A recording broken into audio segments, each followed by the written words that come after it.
We will kick things off with what was, Macca, a turgid game. Another one between Uruguay and Brazil. This was horrendous. Uruguay basically kicked Brazil for 90 minutes and then won on penalties in the end. If you're ever to try and sell soccer to anyone, this would definitely not be the game to show them. But in the end, it is Uruguay who advanced. Brazil out. It has, of course, been a dreadful tournament overall for Brazil. This is what Dorival, the Brazil coach, had to say after the match.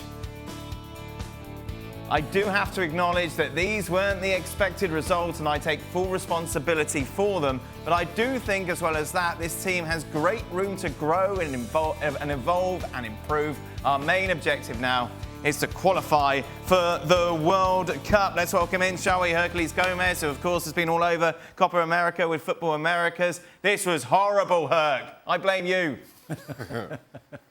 I blame Savvy. I'll start there. It really was terrible. And I expected a lot more from Uruguay, though I shouldn't, because this game goes out the window when you put these two together on a field like that. Over 40 fouls, 41 to be exact. And it was Brazil, Andres Pereira, who actually gave the Uruguayan national team bulletin board material before the game saying, we have Premier League midfielders, a Premier League team. Player for player, we're a better team, a team they can only dream of. Luis Suarez, those Uruguayan players, they let them know during the game and after the game what they felt of this Brazilian squad. It just became a fight, and I'm very surprised that Brazil wanted to participate in this type of fight. I mean, I could see Uruguay, for as new age as Marcelo Bielsa and his system is, that intensity in the final third, up the flanks, transition football, just very high press, high octane. At the end of the day, they are still Uruguayan in their DNA. They will roll up their sleeves and they will make it a fight, and they did. I was surprised Brazil came down to that level, and then it was just who wanted it more. And after that, after the red card to Nandes, pretty much goes out the window of trying to win that game. They were just trying to hold on and take it to penalty kicks.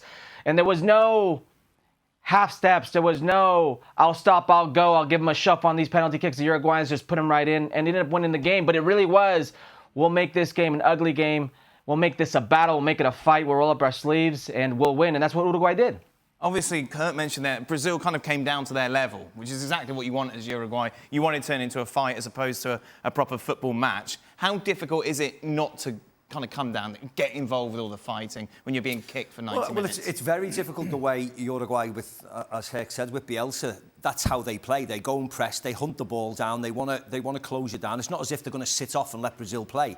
This is a different Uruguay style, and they've been impressive in this tournament to a certain extent, Uruguay. And when I looked through the Brazil team, I thought it was quite weak as Brazil standards go. Yeah, just because it's Premier League. Just because it's Premier League. Yeah. If you look at the Premier League individuals, they're not all that, to be very honest. And Andres Pereira talking like that really surprised me because he plays for Fulham. So it didn't surprise me at all. It was just disappointing. I watched the game myself, and you want to be. You want to see some really nice things. I watched Colombia early on, of course. They scored 5, albeit against the weakened Panama team. And that's you want to see the flow of the game and, attack against defence. And unfortunately, it just spoiled it all, didn't it, really, watching it as a spectacle. Yeah, exactly. It wasn't disappointing. No. Yeah, disappointing. It was actually surprising. Yeah. Usually the underdog's the team that's going to kick the opposition so that they can't play. Yeah. But Uruguay come into this game playing football against the Brazil side that have struggled to play football, which is why right now they're way down in the World Cup qualifying. So it was really strange and weird that Uruguay turned it into it was like a derby. It was like an old-fashioned derby where both teams weren't given an inch. You push me, I'm going to push you back. And pretty much that was it for most of the game. And as Herc said, once you go down to 10 men, particularly when it goes straight to penalties, then you're not going to do anything other than sit tight and carry on kicking the opposition. Yeah. I think as well, though, the officials have to bear some responsibility for the game kind of degrading as it did. And I'll be honest, I don't think the refereeing has been good at all during Copa America. And while you accept that Copa America generally is more physical than the Euros, let's say, you saw Uruguay's intent from the opening whistle. There was not a single Uruguayan player booked in the first half of the game. And so from a Brazilian perspective, when you see that, when you're being kicked, when you're being hassled in that way, and the referee takes absolutely no action, you have almost no choice but to drop to their level, to try to match their physicality. And as a result, you saw, I want to say a lesser Brazil, but Brazil have not been good, as the boys have mentioned. Vinicius Jr. not involved in this game at all because of his bookings. And all of a sudden, you have a Brazil team that don't really have the players that they once did to play the football that we know Brazil would like to play, and a very physical Uruguay that are just allowed to kick lumps out of them. And so Brazil kind of degrade or have to try to match Uruguay in what they were doing, and there's only one winner in that case. How much can Brazil hang their hat on the fact that obviously there was no Vinicius Jr. because he was suspended, Herc? Let's not act like Vinicius Jr. was a world beater with Brazil. I mean, heading into this Copa America tournament, over 30 appearances, only 3 goals. He had not been the Vinicius Jr. of Real Madrid, the Ballon d'Or candidate. He wasn't that guy that was lighting up world football with this Brazilian squad. It goes beyond Vinicius Jr. We're looking at a generation where, when I was growing up, that front line was Ronaldo, R9, Rivaldo, it was Kaká, Ronaldinho. Even before that, Romario, Bebeto. The outside backs were the likes of Cafu, Roberto Carlos, Marcelo, Dani Alves. Now you got Wendell, Arana. Now you got Danilo.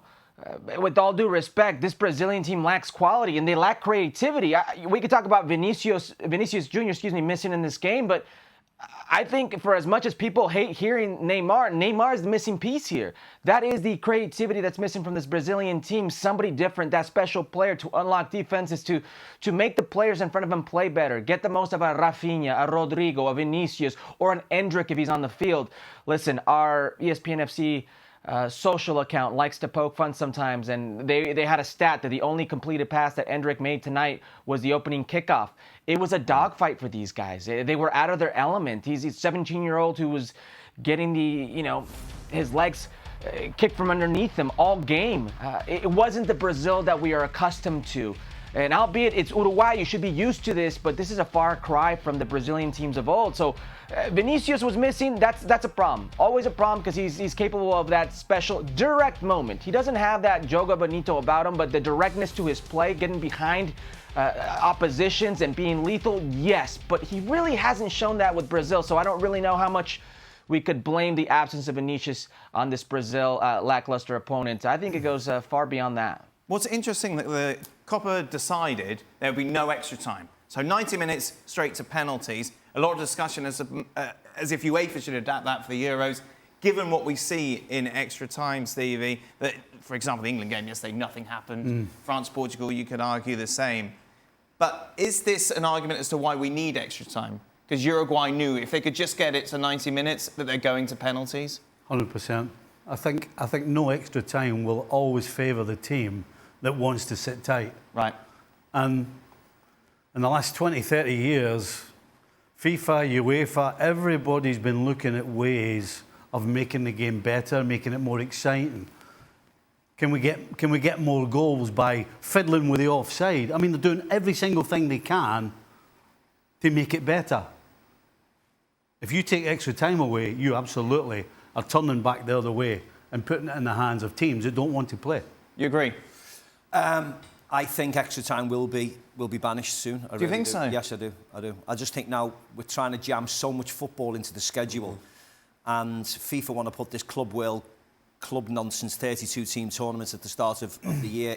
They want to get that involved because they couldn't get the World Cup over 2 years through all the countries. And it's just too much for the footballers. I think it is. I think it's going to go, especially now in the Euros. Everybody looks really tired. Everybody's getting cramp during the extra time. And I think if somebody gets sent off in extra time, teams will just sit back and wait for penalties anyway. So you're just exacerbating it, really. So I think it will be banished soon. I really do. I think that's the thing. When we talk all season long about the demands on players in modern day football, and now when you come to these summer tournaments, and effectively in both tournaments, your teams are playing a game every 4 days. That is adding to the burden of already a difficult domestic season for these players. And then, well, certainly in the case of the expanded Euros with the additional 24 teams and the additional round as a result, you could have two teams playing in the final, one of them playing, in effect, an extra game, three additional 30s. In the final, and that again has to take a toll on the tough players. Get it done in the 90. But suppose you are a good team and you come up against another who are just happy to sit back and soak up pressure, and you can't break that down. All I'm saying is you want to have the best football on the park, and certainly you want to have the best football in the final. One team coming into that final playing an additional game over the other, I think affects the equality, affects the chances of that team who's played the extra game. So I think that extra time will, like Macca says, will go away. Hold on a minute. We've got 5 subs, half a team. You got half a team. You can bring on half a team. So surely you should be able to manage that, shouldn't you? I mean, we've got 23, 26 players. Yep. No, I So agree. you've got, and to your point, Macca, it's about time the Players' Union or somebody stood up and stopped adding games. You know, extra time isn't the problem. The problem is too many games, too many competitions. Right. So why are we blaming it on extra time? Why are we taking away something that's exciting? Okay, not all the time. I've played in some of the greatest games. Because it won't change, And Stevie. extra time. To be honest, though, So, the Players' Union in England have made a big announcement saying that they have to stick up for the players and they don't want Absolutely. there's too many games. Yeah. And I'm not saying extra time is bad and I hate it. I'm not saying that at all. I'm saying it will be get rid of in the end because of the demands of extra games. That's all I'm saying. I quite like extra time, but I see it now where when it does go into extra time, you hear the collective when people are watching it because all they want in the end is just get to penalties. But then Spain-Germany was exciting extra time, wasn't it? I agree. I don't mind extra No. time, and I've played in lots of extra time games. I've got no problem with it, but I just think it will go in the end. I think to Stevie's point, the easiest thing to get rid of is extra time. Because of the added revenues with other games and other competitions, clubs, and certainly the way clubs are run nowadays, they're all for it. And if it means, okay, we play in an extra competition to make all this extra money, let's do away with extra time. That's fine by us. So basically, it boils down to we're going to get rid of something that benefits the game. The extra time benefits the game. We're going to get rid of it because we need all these other games to make more money. So we're not actually getting rid of it for football. We're getting rid of it because, well, we need to do all these other games. We need to make more money. Do you think there was no extra time yesterday? That played into Uruguay's hands? If there's no extra time, Uruguay are in trouble. I'm sorry. If there's extra time, I should say, Uruguay are in trouble. That plays into their hands because they know they just got to defend well and take it to penalty kicks because who's going to criticize a team with 10 men for losing in penalty kicks or losing that game just in general if you're down? I understand what Stevie's saying, but I'm with Macca on this one. And we saw it in the FA Cup. They're scrapping replays. They're not doing those anymore. There's a reason because you're compromising the health of the players. These players who are playing up to 60, 65, sometimes 70 club domestic games in a calendar year. Then you add on these summer tournaments. And let's not act for a second that the Euros have been brilliant play with extra time. We can count maybe 1-2 games out of the whole Euros that have been very exciting and that went to an extra time. One of the best games we've seen this year with emotion and entertainment was Venezuela versus Canada. That ended 1-1 and went straight to penalty kicks. I agree with Macca here. You're going to see these go away because it's unrealistic to expect that FIFA and the powers that be just say, you know what we want to do is not make more money. Let's just add extra time. Macca will have a go at me for being negative, but these tournaments haven't been very good. Copa America, Euros, we haven't seen the quality that we see obviously day to day domestically, yet you still stand that this is like the pinnacle. Yeah, but how can you sell that as the pinnacle of football when we're watching these games? I stand by that international football is the pinnacle of the game. But ultimately, you are judging, if we look at a domestic season, the course of each team playing 40 games or 38, whatever it is, 19 games on a weekend, how many of those are good? How many of those... Okay, well, let's take it to the pinnacle domestic competition, which is the Champions League.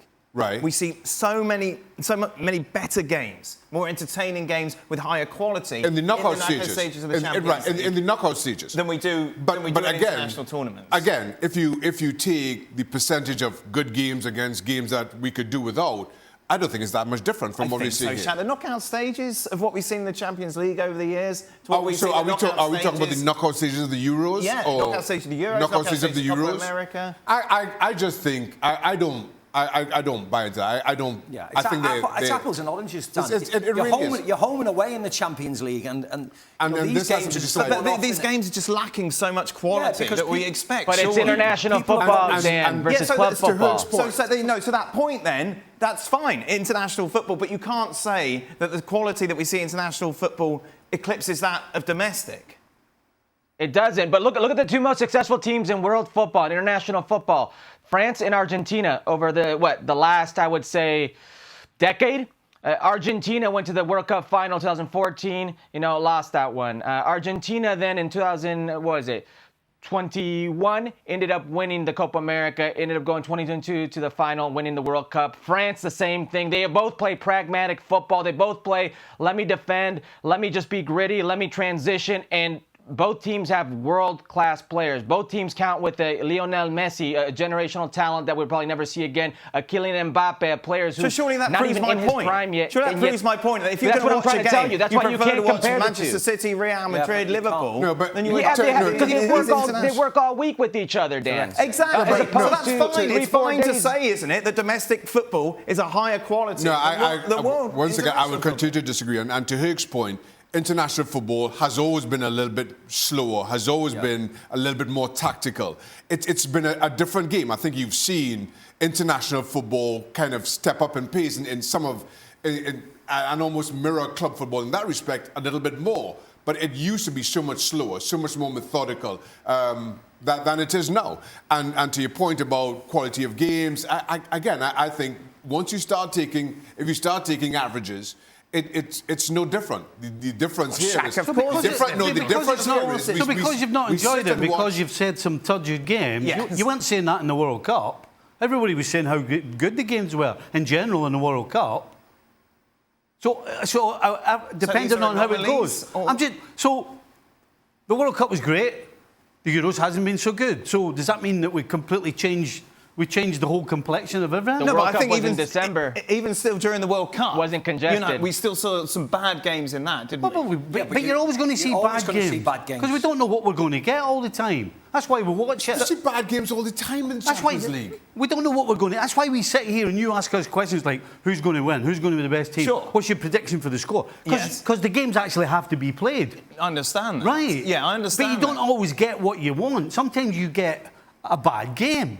Now, it just so happens that most people would suggest that the Euros hasn't been scintillating. Right, not all the Copa. But so because it hasn't been scintillating, we're going to rip up the script and start again. No, of course not. I'm just saying, when it comes to quality... Also, I think you don't appreciate some of the bad games or how bad those games are in the Champions League because you have games playing simultaneously. So we'll sit down here and pick the best out of 4 games. With the Euros, with the Copa America, with the World Cup, there's one game at a time, unless you get to the final group stage game where, for obvious reasons, it's played simultaneously. So you sit and focus on that game, good, bad, or indifferent, where you don't need to in the Champions League. It's home and away in the Champions League. These are neutral grounds, playing for your country. It's a different type of pressure. So as I said, you might as well say it's a completely different sport.